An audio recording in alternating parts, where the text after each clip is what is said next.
ጤና ይስጥልን የቦርከና ቤተሰቦች የሰዓቱን ዜናዎች ይዘን ቀርበናል። አቤት ዜናዎችን አስቀድመናል። ኤርትራ በቀይ ባህር ጉዳይ ለመነጋገር ዝግጁ መሆኗን አስታወቀች። ከኢትዮጵያ ጋር ውጥረት ውስጥ የገባችው ኤርትራ በቀይ ባህር ጉዳይ ለመነጋገር ዝግጁ መሆኗን መግለጿ ተሰምቷል። ቢዛሞ የተሰኘው የወለጋ ፋኖ ስም ስያሜውን ወደ አማራ ፋኖ ብሔራዊ ኃይል ቢዛሞ እዝ መቀየሩን አስታወቀ። የወለጋ ክፍለ ሀገር ፋኖ እዝ ወይም ቢዛሞ ተብሎ ሲጠራ የነበረው ኃይል የስም ስያሜውን ወደ አማራ ብሔራዊ ኃይል ቢዛሞ እዝ መቀየሩን ይፋ አድርጓል። ኢትዮጵያ የኢንተርኔት አገልግሎት በማቋረጥ ከአፍሪካ ቀዳሚ ሀገር መሆኗ ተሰማ።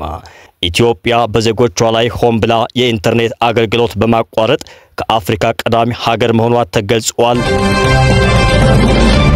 ወደ ዝርዝር ዜናዎች እናልፋለን። ኤርትራ በቀይ ባህር ጉዳይ ለመነጋገር ዝግጁ መሆኗን አስታወቀች።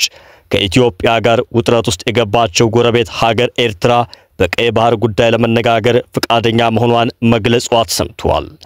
ኤርትራ በቀይ ባህር ጉዳይ ለመነጋገር ዝግጁ መሆኗን የገለጸችው ከሰሞኑ ወደ ኢትዮጵያ አቅንተው ከጠቅላይ ሚኒስትር አብይ አህመድ ጋር ለመከሩት ለፕሬዝዳንት ትራምፕ አማካሪ ነው።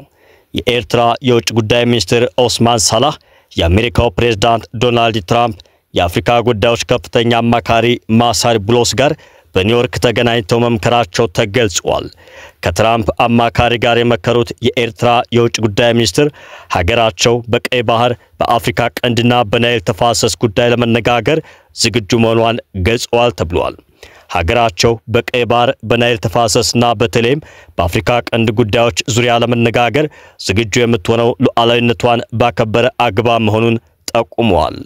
ኤርትራ ቀይ ባህርን ጨምሮ በቀጠናዊ ጉዳዮች ላይ የሀገራት ሉዓላዊነትን ባከበረና የጋራ ጥቅሞችን በሚያጎለብት አግባብ ትርጉም ያለው ውይይት ለማድረግ ዝግጁ መሆኗን ተናግረዋል። የኤርትራ የውጭ ጉዳይ ሚኒስትር ከአሜሪካው ፕሬዝዳንት ከፍተኛ አማካሪ ጋር ባደረጉት ውይይት የቀጠናው ሀገራት አንዳቸው ሌላቸው ሉዓላዊነት አክብረው መንቀሳቀስ እንዳለባቸው ገልጸዋል። ኤርትራ ሉዓላዊነቷን ባከበረ አግባብ በቀይ ባህር ጉዳይ ለንግግር ዝግጁ መሆኗን የገለጸችው በባህር በር ጉዳይ ከኢትዮጵያ ጋር ውጥረት ውስጥ በገባችበት አጋጣሚ ነው። ከኤርትራው የውጭ ጉዳይ ሚኒስትር ጋር የተወያዩት የትራምፕ ልዩ አማካሪ ከሰሞኑ በቀጠናዊ ጉዳዮች ከጠቅላይ ሚኒስትር አብይ አህመድ ጋር መምከራቸው ይታወሳል። አሜሪካ ከቀይ ባህር ጋር በተያያዘ በኢትዮጵያና ኤርትራ መካከል የተፈጠረውን ውጥረት ለማርገብ እየተንቀሳቀሰች መሆኑ ይገለጻል። ሁለቱ ሀገራት በባህር በር ጉዳይ ወደ ግጭት እንዳይገቡ አስቀድማ ማሳሰቢያ የሰጠችው አሜሪካ ከሰሞኑ ወደ ውይይት የሚገቡበትን መንገድ እየቀየሰች መሆኑ ይነገራል። የትራምፕ ከፍተኛ አማካሪው ብሎስ በበኩላቸው ከኤርትራ ጋር በቀጠናዊ ጉዳዮች ላይ ተቀራርቦ ለመስራትና የሻከረውን ግንኙነት ማደስ እንደምትፈልግ ገልጸዋል ተብሏል። አሜሪካ በንግድ ደህንነትና ሽብርተኝነት በመዋጋት ረገድ በቀጠናው ውይይትና መግባባት እንዲፈጠር ፍላጎት እንዳላት ገልጸዋል። በኒውዮርክ የተደረገው ውይይት በአሜሪካና ኤርትራ ግንኙነት ላይ አዲስ ምዕራፍ ለመክፈት እድል የሚሰጥ ነው ተብሎለታል። ሁለቱ ሀገራት ለዓመታት የቆየውን የግንኙነት መሻከር ለማደስ ፍላጎት እንዳላቸው ቀደም ብሎ ሲገለጽ የነበረ ሲሆን በኒውዮርኩ ውይይት ላይ ተጨባጭ ለውጥ ለማምጣት ተስማምተዋልም ተብሏል። የኤርትራና አሜሪካ ባለስልጣናት ግንኙነታቸውን ለማደስ ቀጣይነት ያለው ውይይት በማድረግ የሁለትዮሽ ግንኙነት ለማጠናከር ተግባብተዋል ተብሏል። በሁለቱ ሀገራት መካከል ያለው ግንኙነት መሻከሩ ፕሬዝዳንት ትራምፕ ለሁለተኛ ጊዜ ስልጣን መያዛቸውን ተከትሎ የመታደስ ምልክት አሳይቷል ነው የተባለው። ቢዛሞ የተሰኘው የወለጋ ፋኖ የስም ስያሜውን ወደ አማራ ፋኖ ብሔራዊ ኃይል ቢዛሞ እዝ መቀየሩን አስታወቀ። የወለጋ ክፍለ ሀገር ፋኖ እዝ ወይም ቢዛሞ ተብሎ ሲጠራ የነበረው ኃይል ስያሜውን ወደ አማራ ፋኖ ብሔራዊ ኃይል ቢዛሞ እዝ መቀየሩን በይፋ ገልጿል። በዚህም የወለጋ ክፍለ ሀገር ፋኖ እዝ ወይም ቢዛሞ የስም ስያሜውን ወደ አማራ ፋኖ ብሔራዊ ኃይል ቢዛሞ እዝ የቀየረ መሆኑን እናሳውቃለን ሲልም ዛሬ ባወጣው መግለጫ አስታውቋል። የቀድሞ ቢዛሞ እዝ የአሁኑ አማራ ፋኖ ብሔራዊ ኃይል ቢዛሞ እዝ የአማራን ህልውና ለማረጋገጥ በሚያደርገው ሁሉን አቀፍ ትግል ያለምንም ቅድመ ሁኔታ የአማራ ፋኖ ብሔራዊ ኃይል በሚፈልገው መስመር ለመሰለፍ ዝግጁ ነው ብሏል። የአማራ ህልውና የሚረጋገጠው ሁሉም ታጋይ በአንድ አታጋይ አማራዊ ድርጅት ስር ሆኖ ሲታገል እንደሆነ በጽኑ እንደሚያምንም በመግለጫው አስፍሯል። የ70 ሚሊዮን አማራን ህልውና ለማረጋገጥ የተመሰረተው የጋራ ቤታችን የአማራ ፋኖ ብሔራዊ ኃይል ሌላኛው የቤቱ ግድግዳ የአማራ ፋኖ ብሔራዊ ኃይል ቢዛሞ እዝ መሆኑን እወቁልኝ ነው ያለው።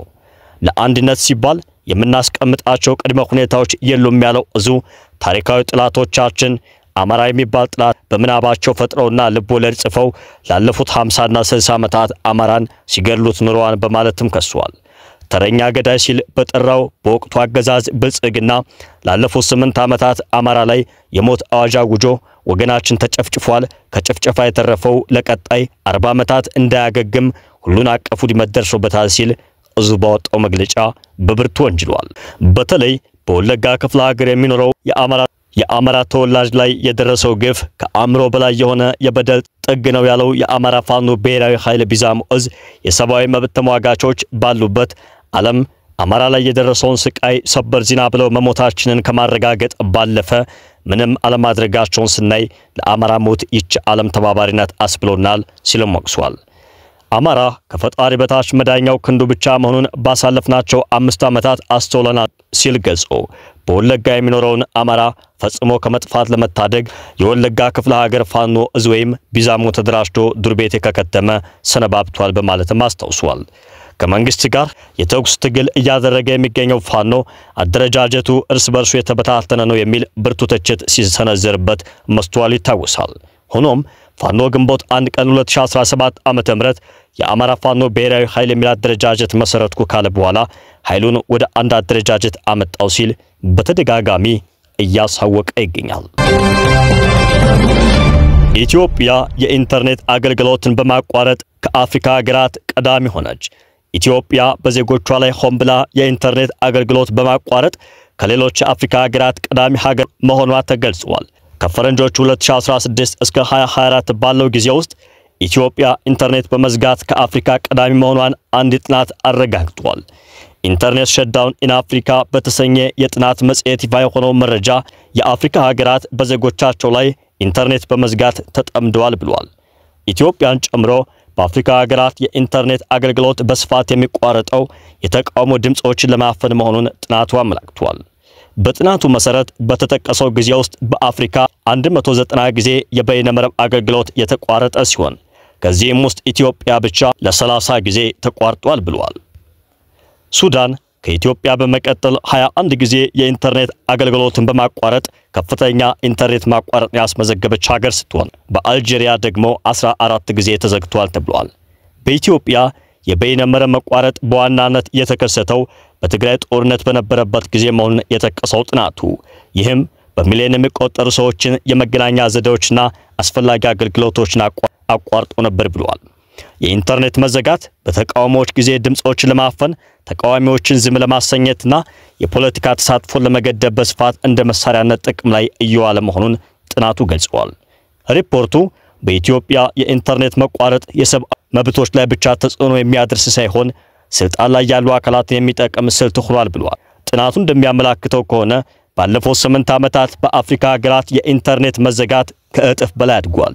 እንደ አውሮፓውያን አቆጣጠር በ2016 ዓመተ ምህረት 14 ጊዜ የኢንተርኔት መዘጋት እንደነበር የገለጸው ጥናቱ በ2024 ዓመተ ምህረት ግን 28 መድረሱን ጠቅሷል። የጥናት መጽሔቱ አዘጋጆች እያንዳንዱ የበይነ መረብ መቋረጥ የሰብአዊ መብቶችን ይጥሳል እንዲሁም በኢኮኖሚው ላይ ጉዳት ያደርሳል ብለዋል። በምርጫ ወቅትና በተቃውሞ ጊዜ የመንግስት አካላት የቴሌኮም አገልግሎት ሰጪዎችና የክልል ተቋማት የኢንተርኔት መዘጋትን እንዲያቆሙና ዲጂታል መብቶች ለመጠበቅ ቁርጠኝነት እንዲያሳዩም አስጠንቅቀዋል። ፈረንሳይ ኢራን ዜጎቿን በአስቸኳይ እንድትፈታ ጠየቀች። የፈረንሳዩ ፕሬዝዳንት ኢማኑኤል ማክሮን ለኢራን ጠንከር ያለ ማሳሰቢያ መስጠታቸው ተሰምቷል። ሮብ ዕለት ከኢራኑ ፕሬዝዳንት ማሱድ ፓዜሽኪያን ጋር በተባበሩት መንግስታት ድርጅት ጠቅላላ ጉባኤ የጎንዮሽ ውይይት ያደረጉት የፈረንሳዩ ፕሬዝዳንት ኢማኑኤል ማክሮን እና የኢራኑ ፕሬዝዳንት ማሱድ ፓዜሽኪያን ኢራን በአስቸጋሪ ሁኔታ ውስጥ የሚገኙ 3 የፈረንሳይ ዜጋዎችን በአስቸኳይ እንድትፈታ ጠይቀዋል ተብሏል። ቴህራን የኒውክሌር ማበልጸግ በዓለም አቀፋዊ ሕግ ተገዢ መሆን ግዴታዋን ማክበር እንዳለባት አሳስበዋል ተብሏል። ማክሮን በኤክስ ማህበራዊ ሚዲያ ላይ በለጠፉት አስተያየት ከኢራኑ ፕሬዝዳንት ማሱድ ፓዜሽኪያን ጋር በተባበሩት መንግስታት ድርጅት ጠቅላላ ጉባኤ ጎን ለጎን እንደተገናኘንም በመጀመሪያና ከሁሉም በላይ ትኩረት ከሰጧቸው ጉዳዮችና የመጀመሪያው ጥያቄ መካከል በኢራን በስር ላይ የሚገኙትን ሴሲል ኮለር፣ ዣክ ፓሪስና ሌናርት ሞንቴርሎስ የተባሉትን ዜጎቻችንን በሰፈቀደ የታሰሩና ኢሰብአዊ ድርጊቶች እንደተፈጸሙባቸው መሆኑን በመግለጽ በአስቸኳይ መፈታት እንዳለባቸው አናግሪያቸዋለሁ ብለዋል። ፈረንሳይ ልጆቿን በፍጹም አትተውም፣ አቋማችን ግልጽ ነው፣ ኢራን የኒውክሌር ጦር መሳሪያ ማግኘት የለባትም ሲሉ የፈረንሳይ ጽኑ አቋም አጽንኦት ሰጥተዋል። ማክሮን ከጀርመንና ከእንግሊዝ ጋር የተቀናጀ እርምጃ እንደሚወሰድ በማሳወቅ የኢራን የኒውክሌር ተገዢ አለመሆኑን ጉዳይ ገልጸው ኢራን የኒውክሌር ግዴታዎቿን ካላሟላች አዲስ ማዕቀብ እንደሚጣልባት ገልጸዋል። የድርድሩን አስፈላጊነትን በማጉላት የተናገሩት ማክሮን እኛ የማንደራደርባቸውን ጥያቄዎች ለኢራን ፕሬዝዳንት በድጋሚ ግልጽ አድርጌያለሁ ብለዋል። በኢራን ውስጥ የዓለም አቀፉ አቶሚክ ኤነርጂ ኤጀንሲ ተቆጣጣሪዎች ፍተሻ እንዲያደርጉ የበለጸጉ የቁሳቁስ ክምችቶችን በተመለከተ ግልጽነት የተሞላበት መረጃ እንዲሰጡና ድርድር እንዲጀምሩ ነግሬያቸዋለሁ ብለዋል ፕሬዝዳንት ኢማኑኤል ማክሮን። ለአካባቢው ደህንነትና ለዓለም መረጋጋት ሲባል ጥቂት ሰዓታት ብቻ በቀሩት እድል እንድትጠቀም እመክራለሁ። ቀሪው ላስቀመጥናቸው ሕጋዊ ሁኔታዎች ምላሽ መስጠት የኢራን ጉዳይ ነው፣ እድሉ በሷ እጅ ነው ብለዋል ፕሬዝዳንት ኢማኑኤል ማክሮን። ውድ የቦርከና ሚዲያ ቤተሰቦቻችን የሰዓቱ ዜናዎቻችን ተጠናቀቁ።